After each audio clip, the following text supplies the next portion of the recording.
Hello दोस्तों, श्री राधे राधे। आप सभी का स्वागत है आप सबकी अपने यूट्यूब चैनल में। आप लोग कैसे हैं? ठीक होंगे, स्वस्थ होंगे और बढ़िया ही होंगे। तो चलिए आज हम जानेंगे कि 26 फरवरी महाशिवरात्रि पर घर में एक चीज़ ज़रूर खा लेना चाहिए। तो वो कौन सा चीज़ है वो जानेंगे। और उसके बाद एक ही दिन में इतना पैसा बरसेगा कि थक जाओगे, है ना। तो ऐसा जो कुछ होता है वो वीडियो को आगे बताएंगे, तो वीडियो को लास्ट तक ज़रूर देखिए। और जिन भाई बहन को ये वीडियो अच्छी लग रही हो तो चैनल को सब्सक्राइब करिए, वीडियो को लाइक करिए और ज़्यादा से ज़्यादा शेयर करिए। और इसमें जो खास जो होने वाली है, तो महाशिवरात्रि के दिन क्या खाना चाहिए और क्या नहीं खाना चाहिए और किस तरह से पूजा करना चाहिए, और उस दिन आपके घर में कौन सा सामान आपके घर में लाना चाहिए। तो चलिए दोस्तों वीडियो को पूरे देखते हैं। अगर आप सब कहीं से स्किप किए तो फिर आपको पता नहीं चलेगा कि हमने कहाँ और कब और क्या बताई हूँ। सबसे पहले तो ये जानेंगे कि आपको शिवरात्रि यानी कि 26 फरवरी महाशिवरात्रि के दिन से उस दिन भी और उससे एक दिन जो बरती रहती है, वो तो एक दिन पहले ही उनके घर में जो व्रत रखती है वो महिलाएं खास के व्रत रखने से पहले सभी व्रत में नहाए के खाए होता, जो कि नहाना होता है। और उनके बाद उनको नियम से सात्विक भोजन लेना होता है। तो ये कार्य उनको करना पड़ता है। और जो आम आदमी है यानी व्रत नहीं भी कर रहे हैं, तब भी महाशिवरात्रि के क्या खाना चाहिए और क्या नहीं खाना चाहिए, तो ये चीज़ हम जानेंगे। तो चलिए आप सब लास्ट तक के बनी रहिए। अब बात आई कि एक ही दिन के अंदर में इतना पैसा आएगा, एक दिन के अंदर में नहीं आते हैं और नहीं आएगा। आपको ये मतलब आप इनको डेली आजमाते हैं और डेली नियम में इनको फॉलो करते हैं तो उन्हीं के घर में होता है। जो लोग अगर कमाते भी है तो उनको धीरे धीरे करके होता है। और ऐसे नहीं कि आप चोरी डकैती कर रहे हैं तो आप एकदम से कहीं से धन पा जाएंगे। हाँ, होता है भगवान की कृपा, तो आपको अचानक धन प्राप्त होता है। अचानक जमीन जिनको होता है, जो भूमि दान करते हैं अगले जन्म में, तो उनको अचानक सा जमीन भी मतलब भूमि भी मिलते हैं। तो वो किस तरह से, वो भी हमारी संघर्ष के वजह से। तो उनमें जो सफलता देते हैं, तो यही हमारा जो देवी देवता होता है उन्हीं सबकी कृपा से, वो पितृ लोग जो होता है उन सबके आशीर्वाद से ही होते हैं। ऐसे किसी को कमाने से ही अगर हो जाता तो फिर देवता क्या करते हैं ना। ये जो सृष्टि के चला रहे हैं, अगर उनका वरदान नहीं होता तो सृष्टि चलता ही नहीं। तो कुछ आपकी मेहनत भी है और इसमें भगवान का आशीर्वाद होता है, तब ये होता है।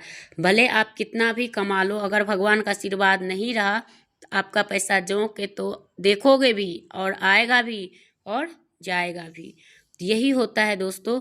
तो जो थी तो ये सोच के मत भागिएगा कि हमें इतना पैसा आ जाएगा एक ही दिन में ये चीज़ करेंगे। नहीं, आपको इनको डेली फॉलो करना है और इन नियमों को पालन करना है। और आपको इन चीज़ को यानी कि जब कोई भी व्रत त्योहार आए तो अपना घर में भी इन चीज़ को नियम करना चाहिए। जैसे कि बहुत सारे आदमी, चाहे बहुत सारे महिलाएं ये भी होती है कि व्रत नहीं करती है, तो वो ये सोचती है कि चलो हम ये भी खा लेंगे।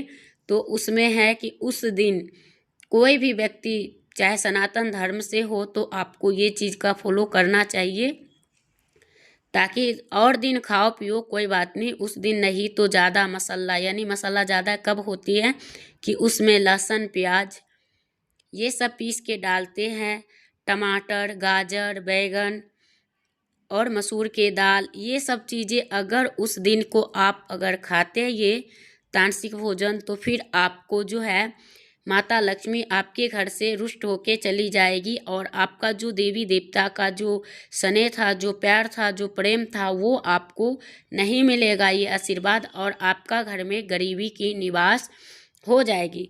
तो आप इन चीज़ों से बचिए। और उस दिन जो है कोई भी भिक्षुक या कोई भी गरीब बंदा आ जाए तो उनको कुछ ना कुछ दे के ज़रूर भेजवाना चाहिए। उस दिन आपको कोई ऐसा कार्य नहीं करना है, चाहे वो पेड़ की कटाई हो, चाहे कुछ भी हो अन्य काम, उनको मतलब कटाई उटाई वाले चीज़ नहीं करना चाहिए। और जो कुछ करना है तो उनके बाद ही करें। और उस दिन आप अपने घर में या बेल का वृक्ष लाते हैं, या उस दिन आप अपने घर में समी के पौधा लगाते हैं, या उस दिन आप शिवलिंग लाते हैं तो बहुत अच्छा होता है। और जो लोग नहीं ला पाते हैं तो उनके लिए ये है कि महाशिवरात्रि पे आप चाहो तो पार्थिव शिवलिंग का भी निर्माण करके आप उनको पंचामृत से अभिषेक करिए। और अभिषेक करने के बाद अब इसमें ये सवाल आएगी कि हम तो बना लेंगे पार्थिव शिवलिंग, लेकिन हम कौन सा कार्य और इनको विसर्जन कब और कैसे करेंगे ये तो हमें मालूम नहीं है ना, ये सवाल होगी। तो आप जिस गमला में आपने स्थापित किए हैं उसी गमला में आपको विसर्जन भी करना है। तो वो जैसे पारण के अगले दिन आपको विसर्जन करना है, और उस दिन आप पार्थिव शिवलिंग को विधिवत पूजा करें। और जो भाई बहन यानी गौरी नहीं है, गौरी गणेश का भी पूजा होता है, क्योंकि गठबंधन होते हैं। तो जब आप पार्थिव शिवलिंग बनाएंगे तो गौरी गणेश भी बनेंगे। तो गणेश तो आप सुपारी जी के बना देंगे, क्योंकि हर एक विवाह में गणेश का निर्माण होगा, हर एक पूजा में भी। तो आपको सुपारी में कलावा लपेट के और उनको गणेश जी स्थापित करना है। पहले तो गणेश पूजन ही होते हैं, फिर बाद में कोई देवी देवता का पूजन होता है। क्योंकि वो तो विघ्न हरता है और उनके बिना तो संसार है ही नहीं। तो आपको उनको पूजा करना है, और उनके बाद आपको शिव भगवान के करनी है, उनके बाद माता पार्वती को करना है। तो आपको क्या करना है, उस दिन आप माता पार्वती चाहो तो आप हल्दी से भी बना सकते हैं, और उनको गठबंधन कराएंगे, उनको लाल चुन्नी ओढ़ाएंगे और 16 श्रृंगार का सामान भी चढ़ाएंगे। और उस सामान के साथ साथ जो 16 श्रृंगार में जो सामान मेन चीज़ होता है वो होती है काजल। तो काजल हमेशा रखनी चाहिए, क्योंकि आप लोग जानते हैं कि जिनको इस काजल का उपाय भी इतना बड़ी है, जो लोग को मतलब कोई भी सफलता इतना कार्य कर लिया और सफलता प्राप्त नहीं हो रहा हो, तो यही गुरुजी प्रदीप मिश्रा जी ने बताए थे अपने कथा में सीहोर में कि आपको ये उपाय करने से बहुत जल्द आपको फल मिलेंगे। तो वो ये था कि अगर काजल का एक डब्बी लेके और शिव भगवान का स्पर्श करा के और अपनी मनोकामना बोलकर कुंदकेश्वर महादेव के नाम से अगर आप मिट्टी में दबा देते हैं तो आपको 1 से 2 महीना के अंदर आपको फल मिल जाएंगे। तो ये हम नहीं कह रहे हैं दोस्तों, ये तो प्रदीप मिश्रा जी के ही कथा में है, और आप सब उनका साधना चैनल पर आप लोग कथा में भी सुन सकते हैं, और उनका कथा डेली आते हैं। तो आप सब टीवी पे जाके भी देख सकते हैं और जान भी सकते हैं और उपाय भी कर सकते हैं। तो ये है, और उनके बाद आपको ये करना चाहिए। और उस दिन जो है जैसे कि शिव भगवान का प्रिय चीज़ है वो है दूध, दही, घी जो है वो होता है माता लक्ष्मी का प्रिय, शिव भगवान का प्रिय। तो घी के बिना कुछ होता ही नहीं है।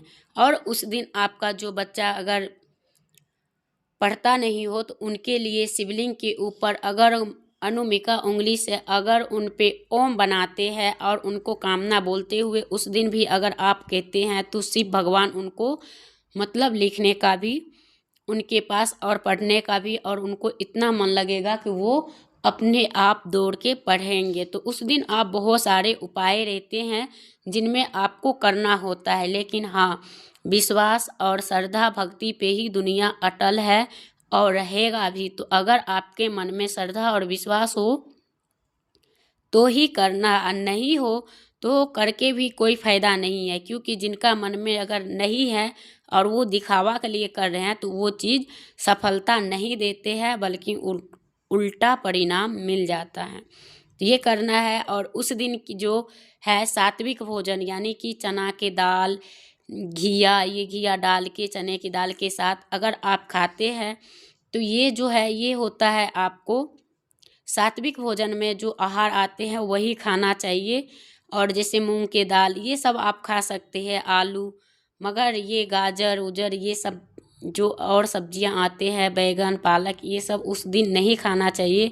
और उस दिन महाशिवरात्रि के दिन कोई भी व्यक्ति काला ब्लू और जो और कोई कलर जैसा रहता है वो कलर सब नहीं पहनना चाहिए। जो शिव भगवान का प्रिय है वही कलर पहनना चाहिए। उस दिन भगवा कलर सबसे ज़्यादा अच्छा होता है। पीला भी वस्त्र पहनना चाहिए और उनका जो विवाह करा रहे हैं, जो महिलाएं, जो पुरुष, तो उनको पीला ही पहनना चाहिए तो अच्छा होता है और वो श्रेष्ठ माना जाता है। और उस दिन पीला चंदन का आप भी तिलक लगाएं और शिव भगवान को तो लगेगा ही लगेगा, क्योंकि उनकी शादी की सालगिरह है तो उनको तो बहुत बढ़ चढ़ के उस दिन पूजा पाठ किया जाता है।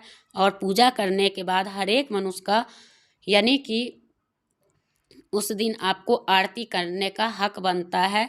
तो आप लोग कपूर से कर सकते हैं और बहुत सारे लोग गाय का घी और दीपक से भी कर सकते हैं। बहुत सारे लोग यानी कि पंच दीपक से भी करते हैं। तो आपको जितना सारी सामर्थ हो उसी हिसाब से करना चाहिए। और उनके बाद जो लोग उस दिन यानी कि महाशिवरात्रि के दिन अगर शिवालय जाते हैं, तो जब आप लोग शिवालय जाओ तो वहाँ से खाली हाथ उस दिन किसी को भी, कहते हैं कभी भी शिवालय जाओ तो मतलब लौटते समय खाली हाथ नहीं आना चाहिए।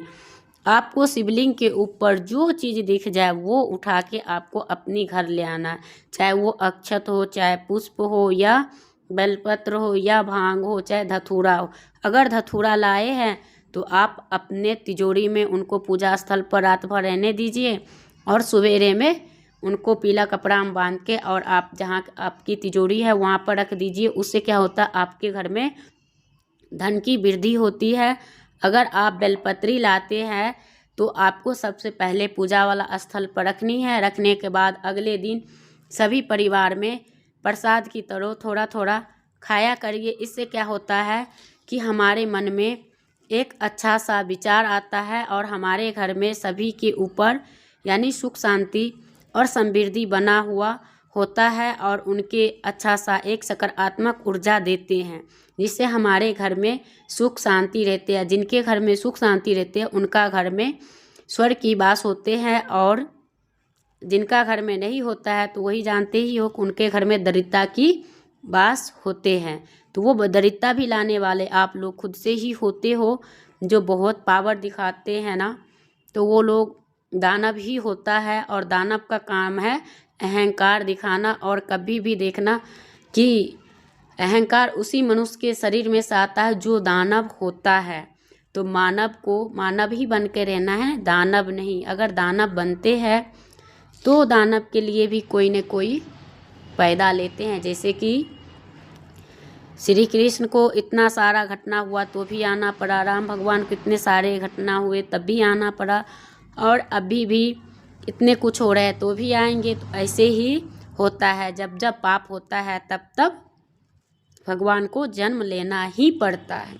तो यही है दोस्तों, तो इन चीज़ों को नियम करना चाहिए और पालन करना चाहिए। और उस दिन शिवालय से कोई भी व्यक्ति वापिस लौट कर नहीं आए और वहाँ से कुछ ना कुछ लेके आए। अगर शिवालय के आसपास कोई गरीब बंदा मिल जाए तो उनको वस्त्र जरूर दान करें। जो बहुत गरीब हो उनको मदद करिए उस दिन। अगर आपकी अच्छी यानी कि आप समर्थ हो अच्छे से तो आप कर सकते हैं। आपकी आर्थिक स्थिति सही है और आप उस लायक का हो तो कर सकते हैं। इससे क्या होता है, अगर हम दान करते हैं तो दान का सबसे बड़ा महत्व ये है कि उनके कई गुना आपको मिलता है। भले आप कमाते हो लेकिन उसी द्वारा वो आता है, बिना मेहनत के कहीं फल नहीं मिलता। तो ये भी सत्य है। और बिना भगवान का आशीर्वाद का कोई कुछ नहीं करता, चाहे कुछ भी करके देखो। जो कुछ नहीं वो कर सकता तो वो संसार में उस लायक का नहीं कि संसार में रह सके।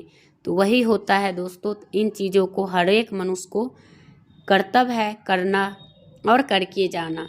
तो यही है और ये कार्य आपको करना चाहिए। और उस दिन शिव भगवान को जो है बैर का भोग अवश्य में लगाइए। और जो व्यक्ति सबसे ज़्यादा बीमार रहते हैं तो उनके लिए बैर का उपाय ज़रूर करें, जो कि इसी चैनल पर हमने वीडियो में डाल रखी हो। तो आप लोग सर्च करके देख लीजिएगा कि बैर से उपाय करने से आपकी सारी बीमारी जड़ से ख़त्म हो जाते हैं। अचानक मतलब जल्दी नहीं होता है, धीरे धीरे करके लेकिन ख़त्म हो जाते हैं और वो आदमी या वो महिलाएं स्वस्थ होने लगते हैं। तो चलिए दोस्तों, वीडियो करूँगी यहीं पे एंड, फिर मिलूँगी एक नया वीडियो के साथ। तब तक के लिए श्री राधे राधे।